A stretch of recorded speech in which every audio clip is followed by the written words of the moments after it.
Hi, I'm Tess Peterson. I'm Mia McGinty. And I'm Savannah Berry. Okay, so we're just talking about the first weekly assignment and the questions. What do we think about the minimum wage? First question, what do you know about the minimum wage? Oh, do you know what the minimum wage is where you live? I think ours used to be $11.80 or like $11.40, but I think it raised. I think it's going up. Yeah, I think it raised to 12 something. I think ours is literally the minimum wage. Like, isn't there a standardized minimum? It changes per state. I think yeah. So because New like York's is like $11.80 right now. Like, isn't it in the city? It's Ours higher might be because 12 something. Okay, is it? I think it did raise to 12 something when, like, it's higher. Yeah. The second one of that is is there a single wage that applies to all workers everywhere at all times in all industries? I guess no, because it depends on state. You said. I think there is Yeah. a national minimum. There is a national wage. Probably, I think it's like 9. It's really low. It's not Wait, that you're low right. anymore. It is low, but then I think each They're raising it. It's been raised. place Yeah. has their own. Yeah. So there's like a national minimum that's lower, and then states can set it like at a higher minimum. Yeah, depending on like. Yeah. Next one. If you owned and ran a business, how would you address the issue of minimum wages if you were already paying your workers above that wage and then below that wage? Well, I feel like if you're paying your workers above that wage, you have the ability to pay your workers above above the wage, so like you can continue, right? Like, yeah, I guess too. Like some, depending on the industry you're in, like, for example, like the restaurant industry, a lot of servers like make minimum wage. But then get their because tips. Then they get like nightly tips. So like I guess you could adjust it based off that, or like you could adjust the wage based off the work people And are also, doing. what the work you're doing, because if you work at like McDonald's, you're making minimum wage, but like that's different than working at like a fancy restaurant, like a law firm or something, where like you're obviously gonna be making higher than minimum wage. Yeah. Or also like example like a chef. Yeah. Making like way more than like a server. Exactly. Yeah. Respectively. And I feel like below that wage is like not really a choice. Like if they raise the minimum wage, Yeah, like, I feel you like have to. I feel like people who work for below minimum wage are people who like absolutely need the job, like, or like don't necessarily. Well, also like I think I have like a pay below the minimum wage. What did you say? It's like illegal. I don't think they can. Is it illegal? I guess also just if like they raise the minimum wage and you were paying below that, then like you have to figure out how to like reduce your like production costs or something. Yeah, you to have like to raise meet that. raise the wages. I think that's good for that question. Yeah. Okay. Can you explain using basic economic theory when an increase in a mandated wage would be expected not to cause a large decrease in employment, either number of workers or hours worked? Wait, so what? it's saying, if they're saying if there's an increase in minimum wage, how would that affect employment? So like how would that result in not a large decrease in employment? Because like in theory, if the wage increases, you have to lay people off. Yeah. But they're saying when would that not happen? I think if you're making more, if you're like producing enough. Yeah. If the company is making a bigger like revenue than that they're actually putting into the business. Yeah. I also feel like we talked about a lot where like wages can't increase out of nothing, so maybe that's like taxes on the restaurant decrease. That's true. Like the government would raise the minimum wage, but then like decrease taxes, so then that way the company would put more wages. Okay, the next question is, can you explain using basic economic theory when... Oh, wait. We just did that. We did that one, right? Yeah. Okay, when do you think the labor supply response to a minimum wage increase would be? By what type of workers? And what impact would this response have on measured unemployment? Wait, so what do you think the labor supply response to a labor supply? So... How many... It would increase. Opportunities would... No, labor supply, like how much work would there be? There would be less work, but I think people would... Is labor supply the amount of like laborers? It's like the amount of workers? Or like how hard people work? Or like the supply of labor. Or like how much... I guess like my thinking of it is that like... Okay, the minimum wage increases. However, like the restaurant still needs to function. Yeah. So like they can't like... Hire as many people. Yeah, I mean, well, they can't like lay off everyone because like they still needed a minimum amount of workers to like everything run smoothly. So I guess like the labor supply would not, in theory, wouldn't change if like they have hired the perfect amount of people. However, I don't know. Maybe I'm just... No, I think it's just like up to the business and finding that right medium, like between... Unless that's not what the labor supply response to a minimum wage increase. I feel like the other thing is for what type of workers and the response on the measured impact on like unemployment is, I think in theory if the minimum wage increases, unemployment should increase because there's less jobs. Because like people are gonna have to, at least like a couple workers in a restaurant have to get laid off. Yeah. And then like what type of workers would be laid off is probably like what we were saying, like McDonald's might like lay off like a couple people and stuff like that. Like or jobs that could be done by someone else that like doesn't take the widest range, like not skill. a skill set. Yeah. Okay. Where did you hear first about and learn about what the minimum wage was/is? Personally, like I never had a job, but like all my friends did, and like a lot of them just made like the hourly minimum wage. Yeah, like I feel like when you're young, like the first job Yeah. people get, like you're always earning minimum wage. Yeah, like a lot of people worked at like the pool. Yeah. In the summer, And and you like earn that is just minimum wage. straight like. Yeah, how I work at that pool. minimally we can pay you and like get people to come here. I feel like in high school when they have like the not job fairs, but if they were like telling you how to get jobs, they were like, oh, like this is minimum. I don't know. I feel like at some point in like middle school, we probably just like also, were taught like, it. I feel like too when we were growing up, like the minimum wage was continually to increase. Like I know it has, but like there were times where it was like a drastic. I think it was like 10 something. Yeah, there's a lot. It's like very high now, and Yeah. I always thought minimum wage was like $6 when we were younger. Sad. I feel like it was. I think the national when we were was like $7. little babies, it was like $7. Yeah. But times are also different, like the living standards and what it took. Yeah. Okay. To what do you think you attribute your views about the minimum wage, and are your views of the minimum wage before taking this econ class heavily influenced by what is efficient or what the data say or something else? I think a lot. Okay, so I think like initially like you don't really understand the concept of money like when you're younger. Like you kind of just understand like why can't we just produce more money or pay people more like to live a better standard, like have a better standard of living. So like obviously the minimum wage is what they conduct like research on is to be like just enough so that people can live respectfully and like survive in this world, say. But like you don't really understand how like they can't like where's the money coming from, you know, like they can't just like it's not like a free for all. The minimum wage can't just be like $15 and like we're not going to lose that money somewhere else, or like it's not going to, you know what I'm saying? Well, in New York it is, like in New York City. It's 15. I feel Something like that, yeah. I feel like also for me where my views about the minimum wage came from was like when I was growing up, like I feel like around where I live, it's like certain jobs have minimum wage, like not, I feel like it depends on the environment you live in, where like there's definitely some communities where like most parents are earning minimum wage jobs, so like definitely would change like your view on minimum wage if both your parents are earning it and like surviving off of that. Definitely. Versus like for me personally that wasn't how that was. My parents never like when I was growing up were working like a minimum wage job, like they were making. So like the change in minimum wage like by state or nationally never was like a huge deal to me, because like I agree also because like I never was like, I guess a lot of it was I didn't have time growing up to work, but like I never was like forced to be working a minimum wage job, so I guess I never really understood like the importance or how much people rely on certain jobs like that to like make a living. And then the second part of that, like I don't really know. Oh yeah. Heavily influenced by what is efficient or what the task. Well, I think it was like before taking this class, it was like the data says this is how much people should be making to live. So that's kind of what we base the standard of living off of. Yeah, I feel like that's good. I don't know, but I guess I feel like last year we talked a lot about like not trusting. The data you can't really. Time. You like make you second guess. Yeah, probably before econ it was more like if you saw like the data on the news or something, because I guess that's where I'd hear about minimum wage. Like that's what I would just believe. Yeah. Versus now we obviously know. I don't know if we like. I guess we could go through all these questions. I guess if they want that. There's only a few more, right? Next one is please. There's a lot. Please articulate in as generous and good faith a way as possible an argument against your position on the minimum wage. Well, first off, what is our position? What's your position?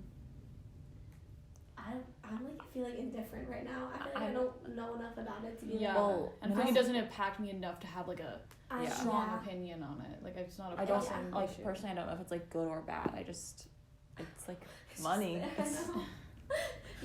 Maybe we skip that. I don't know. Maybe like with next week's questions, we'll be able to like have more research and understand. Yeah, I feel like the only thing with that is like what Rizzo was saying, where like it would probably increase taxes if the minimum wage like nationally goes up a lot. Then I guess I would care. That's if, true. like, taxes go way Yeah. up. So like how minimum wage would you're impact saying, the like, rest of the economy. So against your that position. would be our articulate an argument against our position. Like, say our position was that minimum wage is fine and normal, and we don't Mhm. care, and we want everyone to have a good life. Like, Mhm. raise it as much as you want. Woo. Like, our argument against it is that, like, if we keep raising it, we're just like screwing everyone else Yeah. over. Yeah. And The like, whole we're kind of economy. just giving money away for free to people who, like, And it some ends people up might like say like they don't deserve it. Like, yeah. you're working a minimum wage job, like, do better for yourself. Yeah. I think that's a huge like American mentality, is that like you have to work for what If you work want, harder, like, you'll just earn Yeah. more. It shouldn't be like the government just increasing your Yeah. wages. Yeah. Yeah, I think the other thing was like, if in theory, like if the argument is like raise the minimum wage as much as possible to like better the families. One of the things we talked about was like that might not actually end up helping the family. It might end up hurting them because the Well, taxes they get would be like way worse. Yeah, when minimum wage raises, so does their payments on their homes and all that and blah blah. Like the cost of their home, the cost of food or whatever. Okay, so the next one's the same thing, but just saying, what would you hope like someone would use to describe your position or like support your position on the minimum wage? Yeah. Well, I feel like We kind of like, I feel like we just answered that Yeah. almost. yeah, I feel like we were really explaining our backhandedly position. explain. Yeah. Okay. Let's just sit. Alright, so 10. Among the many strong views that I have about the minimum wage is that focusing on employment and unemployment impacts or lack of impacts totally misses the boat. That is ironic given the paper I signed the assignment, but if you can think of reasons why one might make that kind of an argument. Is it? Did I read focusing that on wrong? employment? I think, is that saying that if you focus on employment, you're missing? I think Maybe it's saying that minimum wage has nothing to or has Do no with correlation employment. like with employment Yeah. slash unemployment. I think it's saying that like if you focus on employment, on minimum wage, you're missing like the like point of minimum wage. Like that's not the real argument. Mm-hmm. I think. I feel Great. like So, well, because we have to say why Why someone would someone take this argument. I feel like probably it would say, because what we were saying before, we're like you're focusing on other issues of like the taxes on house, how much rent would cost. So like it's not just the how much it impacts employment, unemployment, but like other issues. Yeah, it's not as simple like straightforward answer Yeah. as people may think. Yeah, I feel like Okay. that's Next one. What is the best argument in favor of well-designed minimum wage program? No, we don't use Google blah blah blah blah. When we say well-designed, we mean that the mandated wage differs in different regions. For example, the mandated minimum wage. Wow, the mandated minimum in New York City ought to be very different than the mandated minimum in Bowling Green, Kentucky. Okay, well, I feel like it differs because the standard of living in New York City is like the price to live in New York City is much more higher, costly. yeah. it So of can't course be the people have same to make everywhere. Yeah. And that's also why people like live in Connecticut but commute to the city because they're obviously making more but paying less for where they live. Yeah. Yeah, well, also just like the taxes in every state are like completely different. Different, Even yeah. in every Well, in county. Florida, like the Mhm. taxes are like, I feel like that's why a lot of old people Yeah. live down there. Not just the weather, is that like you get taxed less if you're a wealthy person. Yeah, like New York taxes are like really, really bad. It's like a lot of people's parents in New York moved down to Florida because of what you're saying. Yeah. So I guess, so is a well-designed minimum wage program saying like nationally if there was like a more structured minimum wage program? I think So it's is not that- the one that we have now. So what is the best argument in In favor favor. of a well-designed Oh, minimum wage program? Probably just like the whole I don't- discussion of like having it be unified, and so that way like states aren't that different. Maybe. I feel like right now, like we do have that like baseline minimum wage. Yeah. Because like, I guess no matter what, there's probably like, I don't know, like they probably thought that if there was so much freedom, it would cause more issues. Yeah. And, like debate within states on like how to adjust it. I don't know. I feel like in favor is hard because like I feel like it would just go so poorly if there was like strict national minimum Like, wage. it was, like, yeah. Because like again, if they made it really high and it raised taxes in like Texas, I feel like Texas would be pissed. Like Yeah. people there would be like, no, Yeah. we're not doing that. Also, yeah, if you raise it really high, people are like, why are these minimum wage workers making like just as Yeah. much as me, and I'm doing like an engineering job? Yeah. so I think the well program is good, and also, wait, I totally forgot what I was gonna say. I don't think it's bad. I just think it like, It depends how they would do it, maybe. yeah. I think right now, like the fact that states can make it themselves and like different based on their property, like their land and the cost of land in that state. It's basically it's like the same ratio everywhere. It just matters how much like one place gets paid, but then like their living is so much higher. You know, and like one place gets paid lower. It's just like an equal ratio anyways. Is what I think. Let's go next one. Okay, Econ 108, an early research assignment discovered the number of people who made the minimum wage relative to the number of people who were poor or the number of people in the labor force was very small. Roughly speaking, 1 million people earn the minimum wage or less, while over 45 million people are poor, and over 150 million people are in the labor market, and 330 million people live in the U.S. Even if we take very aggressive assumptions about how many people would earn the new higher $15, wow, that's a really high wage, so 15 million people, this new wage would still not be paid to many people who are considered poor. Why? Decent portion, half. So I guess it's just saying, like, why do you think so many people are still poor even though the wages are going to be high? Okay, the only thing that I can kind of think about is, like, imagine someone who has, like, no kids, and they're just, like, living on their own, and they're making a minimum wage. They could, like, not be considered poor. However, like, say an adult who has like 4 or 5 kids making minimum wage has to like spend way more.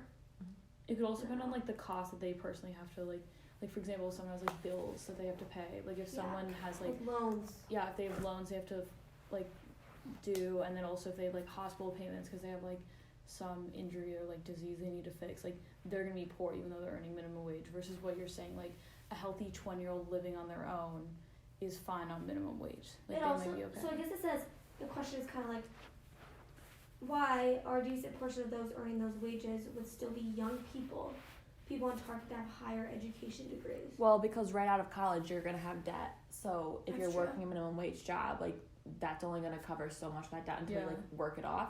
But these people are on track to like be doctors or like lawyers. They're going to have so much schooling behind them. It takes a lot of people to like pay off their debt. It takes a lot of years to pay off their debt.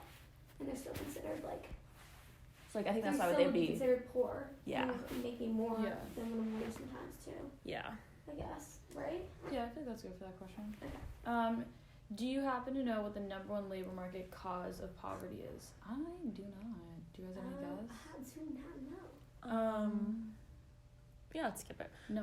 Well, we don't know. We have to kind of. Do you happen to know what the number one labor market? Like, what is the number one reason there is poverty? Is that what's basically saying? If I affordable housing? I don't know. I feel like if I were to take a guess for like how people got into poverty, it could be like drug abuse or like mental illness. Yeah, in the family, true. So they or end like up, just like the living standards you're born into. Yeah. Or like when we read that paper that was like on the environment of where you grew up and where like if there isn't good education around you, or if the area in general doesn't support you getting like a higher education, you're gonna end up in a cycle of like not getting a job, and then also possibly getting into drugs and stuff like that, and you spend your money on that. Anything else for the question? Yeah, I feel like I don't really know that one well enough. So like, what you were talking about. Okay, you run a firm. You like your workers. You pay them $12 per hour now, but the law says you must now pay them more. You'd like to pay them more, but your firm barely can afford to operate as it is now. What do you do once the law changes? Doing everything you can to hold on to all your workers and to continue hiring workers into the future. I'm just not sure you can. Okay, if you're not trying to like lay off people but still be able to like continue to work, you'd have to like take on more. Get more clients. Yeah, or like try and reduce whatever your business reduce is your like. costs. Yeah. Or maybe even reduce people's hours, but keep the people. That's true. It's like part-time people. So then it's like still the same people amount, but hours, Yeah, I feel like you just have to change your business in general. Like, you have to change something. If, like, the change isn't coming from your workers... If the change isn't coming from, like, laying people off to save money, you have to be able to save money somewhere else. Yeah, like, you have to, or else you're going to be in a deficit, Okay. Suppose we all agree to raise the minimum wage. Why is it okay to make the firm pay for all of that? After all, the firms are hiring workers in the first place, and I'm just sitting here on my couch watching the snow fall out my window. Why or why not should minimum wage increases be paid for by the taxpayers who are voting for it? That's just like a... like, sometimes I think about that, like, when in your... I don't know, like, when you guys vote in your town, you get, like, on the ballot, it says, like, would you want your town to spend $5 million on building a new school or building like a new road, and like it kind of is like indifferent at that point, because if you disperse the money between each, like the amount of people living in the area, it's like an extra $1. Yeah, it's or not $2. as much. So it's like not that much to raise that much money to build something that they're like meh, like probably good for the 5 million people live in your town. I just like made a number, but it's stuff like that where it's like Yeah. it's really, it's like my dad's always like, it doesn't really affect, like, you know, like Yeah. I guess The it cost could be for a each different person mindset, isn't but- going to be that high. Yeah. Like in theory. So I guess that could be my reasoning of like, it's just like when you as spread a it out taxpayer, like yeah. how much does it really affect Yeah. you? I don't Yeah. know. That makes sense. I mean, I don't know all the science, I feel like but the argument is that like the firms are the people who need these workers. yeah. Why I don't feel they like pay them more. an argument for like why shouldn't the minimum wage increase be paid by the taxpayers is because in theory the taxpayers are the people that are trying to be benefited by the minimum wage increase. Oh, So like that's if you true. have them It's like negatively affecting. yeah, like then there would be no benefit of it. Where if it's like you increase the minimum wage but then the tax to increase it is being paid by the taxpayers, Who need the minimum wage. so then it doesn't make any sense. Versus like in theory the people that own the firms, depending obviously it's like hard when you say like small businesses are also going to be affected, but like huge companies like a McDonald's, if they have to pay for the minimum wage to increase, I don't think that's a It bad wouldn't thing. affect Like them. it's McDonald's. I think also too people are thinking like there is a small percentage of people in this world who have so much money Yeah. that like they don't need even a quarter of it, yeah. and they could live still very So that could be the happily. argument for why taxpayers should pay it. Is like if some of the taxpayers are like really wealthy, then they should be the ones instead of like firms. yeah. Okay. Suppose you really, really, really like minimum wage policy, despite what your dear professor is implying by asking all these questions. If it is clear that this is your most preferred policy to implement, then offer up one other social welfare policy that you would be willing to abolish in order to see the minimum wage program implemented. After all, politics and economics is the art of trade-offs. We can't have everything we want. So what do we get rid of to implement this minimum wage increase? Well, I know last semester we always talked about, I don't know if this is a policy, but we always talked about national defense or something, and that we spend so much money there You do spend a lot of money. that like we don't necessarily need. So I don't know if that's a policy or not, but There's definitely places like I don't even like a trade-off. I don't think would be like you have to like get rid of or abolish something. Yeah. you could just take a little bit from each some. place and like Yeah, it just says social welfare policy. So it's like another social welfare policy, like affordable housing and stuff like that. Like what's another? Yeah, I was gonna say like, maybe like a list. I feel like if I was personally what this question's saying, which is like I love, Oh, it's like minimum like wage. healthcare, Yeah. housing, Medicaid, I would probably say it should come from. like veteran programs, women programs. I feel like maybe I would say like I feel like healthcare stuff because we talked a lot last semester about how like messed up the whole like health system is and how like so much of the money is going to like specialized programs that aren't actually useful to like regular people. So like if I love the minimum wage policy, I would probably take it from like Medicare and healthcare. you bring up a good point. And I feel like if you are like very adamant about like the minimum wage policy, you're like probably very adamant about like not supporting the healthcare system that we have. Okay, that's good. All right, so how would you determine what the correct or optimal minimum wage would be? Well, I guess right now, Give me it all. I guess right now, the minimum Yeah, wage that's so policy weird. is based off of like a standard of living. Yeah, Or, like I feel who like determines. yeah, I feel like what we were saying when we were talking about the difference between like different states, it's that same thing of you'd probably have to figure out the correct number regardless of like the tax, the type of like in general the average type of job that would be paying minimum wage. Because like if you think about it, the jobs that earn a minimum wage in New York City compared to like Ohio are going to be different. Yeah, but also like we have been referencing a lot like minimum wage jobs like McDonald's, grocery store, like there's a lot of other ones. like essential working type weird random I've jobs. worked But minimum like wage but people work minimum wage for like twice. we will like an internship. Yeah. Like at a law firm. Yeah. Like you're doing just as much work as an average payer, but you're at the bottom of the food chain, so they're paying you minimum wage, and you're giving just as much work. I feel like to like figure out the optimal one is you'd probably have to try to find like an average pay that represents what you were saying, where like the type of work, where like you'd have to look at the spectrum of it, being like the like lowest How like much do you skill actually set do? needed for that minimum wage job, and then like the highest skill Also, set. I think a lot of it, like, take into consideration is like food, housing, like Oh, that's what true. is the What cheapest else? amount of like Yeah. what is the cheapest house you could get? I feel like we that's- did one of you the know? assignments was on that where we had to like figure out. Maybe It the does. We had to menu figure for- out. Yeah. Yeah, so like you'd probably have to look at that with what you're saying. We're like, okay, let's say if you're in affordable housing. There's definitely things that are out there. Like, Yeah. it's like how much money you need to survive. To, Yeah. like, eat groceries. No, yeah, we did that assignment where like it was the minimal amount of things for like a 4-family household to survive off of. To Yeah. go to like the grocery And store honestly, instead of going to McDonald's or It something. wasn't that much. I think people just like to live lavish lifestyles, and I think that's what makes like, people eggs are want. not that expensive. No. Eggs No. are like really cheap. But you also have rent. You also have Yeah. if your kids go to school. Yeah. Like school supplies, stuff like that. There's definitely a lot of factors to take Yeah. into consideration. And that's why I think what we were saying about like changing per state makes sense. Because Yeah. like think about all the Also- different factors. I Like agree. all the costs we change should so just much. leave it to the experts. Okay. That will be us Okay. soon when we Any get our other degree. commentary, girls? Any other thoughts on Or- minimum wage? I'm excited to learn the answers to the questions. I think we're gonna be learning the answers like ourselves. Yeah, next week. Yeah. Okay, over and out. Peace.